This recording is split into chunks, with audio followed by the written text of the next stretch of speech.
स्वागत है दोस्तों आप सभी का हमारे YouTube चैनल साप IQ एजुकेशन में। MA political science second year के दूसरी बुक MGP4 गांधी के राजनीतिक विचार को हमने शुरू किया था। इससे पहले MPSC 2 के वीडियोज़ अपलोड हो रहे हैं और MA political science first year के बहुत सारे वीडियोज़ अपलोड हो चुके हैं। अगर आप लोगों ने नहीं देखा हो तो लिंक डिस्क्रिप्शन बॉक्स में है, आप वहां से देख सकते हैं। आप हमारे साथ इन सभी सोशल मीडिया प्लेटफॉर्म पर जुड़ सकते हैं और आप पॉलिटिकल साइंस की बुक हमारे वेबसाइट sharpiqeducation.blogspot.com से परचेज कर सकते हैं। आप हमारे शॉर्ट नोट्स और असाइनमेंट की PDF इस व्हाट्सएप नंबर पर मैसेज भेजकर पा सकते हैं और आप हमारे चैनल को सब्सक्राइब जरूर करें और बेल आइकॉन दबाना बिल्कुल भी ना भूलें ताकि आप तक हमारे वीडियो की नोटिफिकेशन पहुंच सके। तो चलिए शुरू करते हैं हम हमारे आगे के टॉपिक को। पुराने वीडियोस में हम लोगों ने चैप्टर 1 स्टार्ट किया था जिसमें कि बहुत सारे टॉपिक कवर हो चुके हैं, जैसे परिचय, आधुनिक भारतीय विचारों की स्वायत्तता, गांधी जी पर बौद्धिक प्रभाव, पश्चिम के आलोचक। अब हम लोग स्वदेशी स्रोतों के खोजी के रूप में गांधी शुरू करेंगे,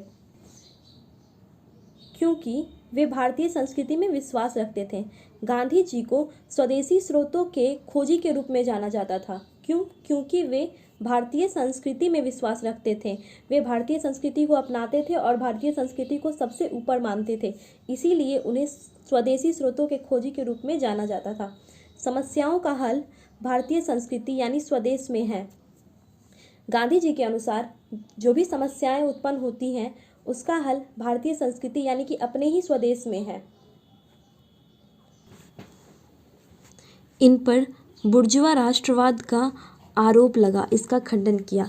गांधी जी पर बुर्जुआ राष्ट्रवाद का आरोप लगा। अब हम लोग समझेंगे कि बुर्जुआ राष्ट्रवाद क्या होता है। बुर्जुआ राष्ट्रवाद में एक ऐसे राष्ट्र जिसमें जातीयता, राष्ट्रीयता, धर्म के आधार पर लोगों को विभाजित किया जाए, तो गांधी जी के ऊपर यह आरोप लगा कि वह भारत के बुर्जुआ राष्ट्रवाद के दूत हैं और यह लोगों को बांटना चाहते हैं। परंतु गांधी जी ने इस बात का खंडन किया और अपने आप के ऊपर से एक बुर्जुआ राष्ट्रवाद के दूत की छवि को खत्म कर दिया। जनता को सफलता उनके स्वकार्यों से मिले, अर्थात जनता अपनी आत्मा को इतना जागृत कर ले कि कोई उनका शोषण न कर पाए। गांधी जी के अनुसार जनता को सफलता उनके कार्यों से मिलनी चाहिए और वह अपने आप को इतना मजबूत कर ले, जागृत कर ले कि कोई भी उनका शोषण ना कर पाए, कोई भी उन पे हावी ना हो पाए। दूसरा कि गांधी जी भारत दूसरे राष्ट्र की कीमत पर सफलता पाए, वह ऐसा नहीं चाहते थे। गांधी जी भारत दूसरे राष्ट्र की कीमत पर यानी कि दूसरे देशों के एहसान पर सफलता पाए, वह बिल्कुल भी ऐसा नहीं चाहते थे। गांधी जी यह चाहते थे कि भारत अपने मेहनत से, अपने स्वकार्यों से नाम कमाए।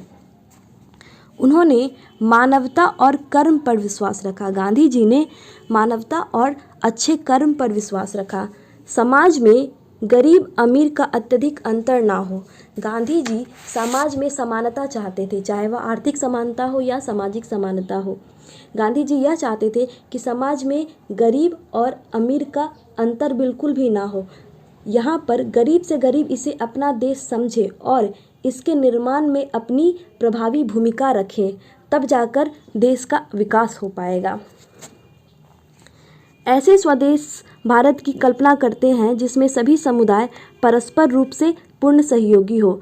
गांधी जी एक ऐसे देश की संकल्पना करते हैं, ऐसे भारत की संकल्पना करते हैं जिसमें सभी समुदाय परस्पर सहयोगी हो, यानी कि देश में निवास करने वाले सभी नागरिक, सभी जो भी किसी जाति धर्म से संबंधित रखते हो, लेकिन वह एक दूसरे को पूर्ण रूप से सहयोग करें। तो आइए हम लोग आगे देखते हैं। ब्रिटिश संस्थाओं के प्रशंसक के रूप में गांधी। सत्याग्रह की तकनीक पर ब्रिटिश इतिहास की छाप। जो सत्याग्रह की तकनीक थी गांधी जी, वह ब्रिटिश इतिहास की ही छाप थी। गांधी जी की सत्याग्रह की तकनीक इस बात पर आधारित थी कि संकटों से छुटकारा पाने के लिए व्यक्ति को सामने वाले को कष्ट देने की बजाय स्वयं कष्ट उठाने के लिए तैयार रहना चाहिए। और गांधी जी ने दक्षिण अफ्रीका में भी यही तकनीक अपनाई थी और ब्रिटिशों के साथ भी उन्होंने यही तकनीक अपनाई थी। 1904 में लिखा था कि ब्रिटिश एकता और ईमानदारी में विश्वास रखते हैं। जैसा कि हमारा टॉपिक है ब्रिटिश संस्थाओं के प्रशंसक के रूप में गांधी, तो गांधी जी ब्रिटिश संस्थाओं के प्रशंसक भी थे और उन्होंने 1904 में लिखा था कि ब्रिटिश एकता और ईमानदारी में विश्वास रखते हैं। गांधी जी दक्षिण अफ्रीका के प्रवास के दौरान दो बातें सीखी। जब गांधी जी दक्षिण अफ्रीका में रह रहे थे तो उन्होंने दो बातें मुख्यतः सीखी। पहली कि जाति, धर्म, संप्रदाय को छोड़कर एकजुटता से संघर्ष करना चाहिए।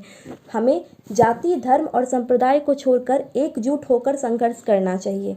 खुले अहिंसात्मक आंदोलन का महत्व। और दक्षिण अफ्रीका में उन्होंने दूसरी चीज़ यह सीखी कि खुले अहिंसात्मक आंदोलन का क्या महत्व होता है, वह उन्होंने दक्षिण अफ्रीका में ही समझा। अंग्रेज शारीरिक बल से नहीं डरते, वे स्वयं की नैतिक बल से डरते थे। गांधी जी के अनुसार जो अंग्रेज थे, ब्रिटिश थे, वह शारीरिक बल से नहीं डरते थे, वे स्वयं की नैतिक बल से डरते थे।